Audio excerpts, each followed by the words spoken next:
Well mga kapupong, sa gitna ng marupok na kasunduan ng pagtigil sa sagupaan sa pagitan ng Estados Unidos at Iran, patuloy na nagiging sensitibo ang sitwasyon sa nasabing mahalagang rutang pandagat. Maraming eksperto ang nagsasabi na kahit maliit na insidente sa lugar na ito ay maaaring makaapekto agad sa global na trading at ekonomiya.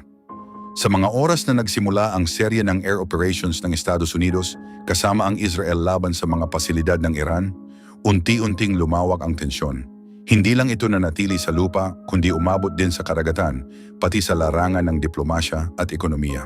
Ang mga pangyayaring ito ang lalong nagpaigting sa hindi pagkakasundo ng magkabilang panig. Bilang tugon mga kapupong, nagpatupad ang Iran ng mas mahigpit na kontrol sa Strait of Hormuz. Sinabi ng kanilang mga opisyal na kailangang may pahintulot ang mga barko bago makadaan. Dahil dito, maraming shipping companies ang nagdesisyong umiwas muna sa ruta o maghintay ng mas ligtas na kondisyon. Sa loob lamang ng ilang araw, bumaba ang bilang ng mga barkong dumadaan na agad nakaapekto sa global na trading at supply chain. Kasunod nito, inanunsyo ni Donald Trump ang pagpapatupad ng naval blockade laban sa Iran. Layunin umano nito na mapanatili ang seguridad at hikayatin ang pagpapatuloy ng pag-uusap ng magkabilang panig. Kasabay nito, pinalakas ng Estados Unidos ang pagbabantay sa karagatan, kabilang ang pag-inspeksyon at pagharang sa ilang barko na pinaghihinalaang lumalabag sa mga patakaran. Sa kabila ng mga hakbang na ito mga kapupong, hindi pa rin nawawala ang mga insidente sa dagat. May ilang barko ang napilitang magbago ng direksyon matapos makatanggap ng babala, habang ang iba naman ay pansamantalang huminto sa kanilang biyahe. Nagdulot ito ng pangamba sa mga kumpanya at lalo na sa mga tripulante. Libu-libong seafarers mula sa iba't ibang bansa ang apektado. May ilan na na-stranded sa mga pantalan, hindi makaalis o makabalik sa kanilang pamilya. May mga ulat na nakarinig sila ng malalakas na tunog mula sa himpapawid at nakasaksi ng hindi pangkaraniwang galaw ng mga puwersa sa paligid. Para sa marami, ito ay nagdulot ng matinding stress at pag-aalala. Mga kapupong, nagkaroon man ng pansamantalang kasunduan para sa pagtigil ng sagupaan noong Abril, hindi ito nagtagal. Hindi nagkasundo ang magkabilang panig sa mahahalagang usapin tulad ng pagbubukas muli ng Strait of Hormuz at ang pagpapatuloy ng naval blockade. Dahil dito, nananatiling marupok ang sitwasyon at maaaring magbago anumang oras. Sa kasalukuyan, parehong panig ay nagpapatuloy sa kanilang plano. Pinananatili ng Iran ang kontrol sa pagdaan ng mga barko, kung saan limitado lamang ang pinapayagan at may kasamang bayarin. Sa kabilang banda, iginiit ng Estados Unidos ang layunin nitong tiyakin ang malayang paglalayag ng mga barkong hindi konektado sa Iran. Nagpadala rin mga kapupong ang Estados Unidos ng karagdagang puwersa sa rehiyon upang palakasin ang kanilang presensya. Ayon sa mga opisyal, bahagi ito ng kanilang plano para mapanatili ang kaayusan. Gayunpaman, may ilang eksperto ang nagsasabi na maaari itong magdulot ng mas malaking pagtaas ng tensyon kung hindi maayos ang sitwasyon. Sa kabila ng lahat, patuloy pa rin ang mga pag-uusap para sa posibleng mas malawak na kasunduan.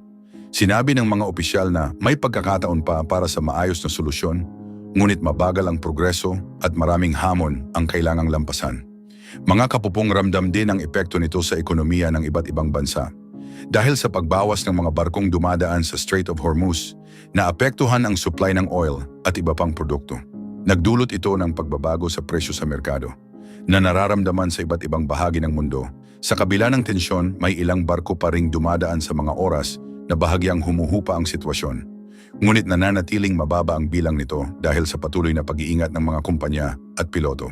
Anyway, mga kapopong, ang sitwasyon sa Strait of Hormuz ay nagpapakita ng maselang balanse sa pagitan ng kooperasyon at hindi pagkakasundo.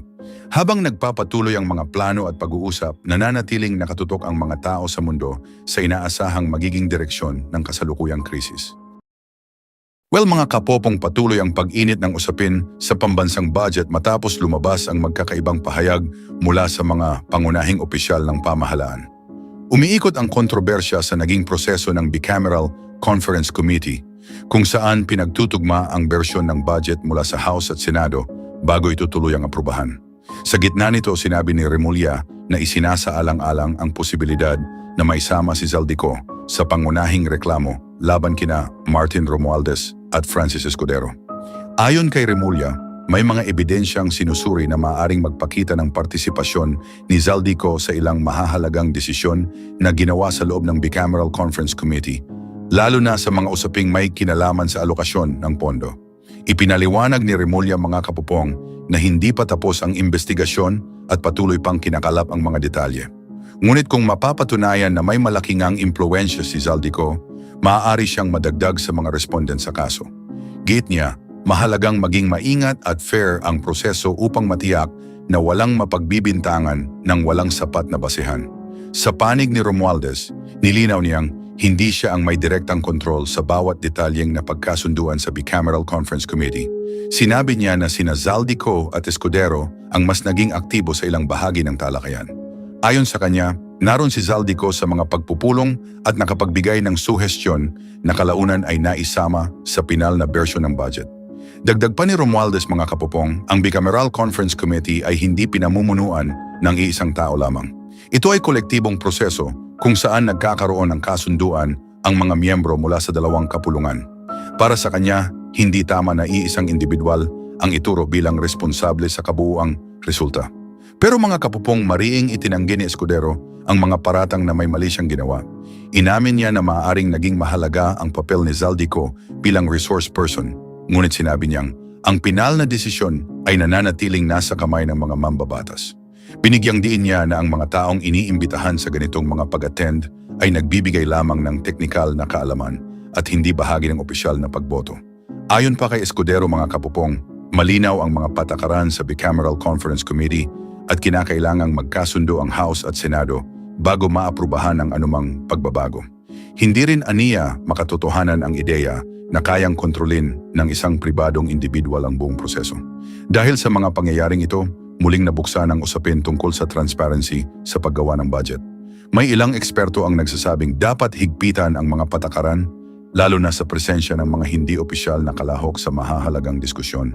Para sa kanila, mahalagang malinaw kung hanggang saan lamang ang papel ng mga ito upang maiwasan ang pagdududa.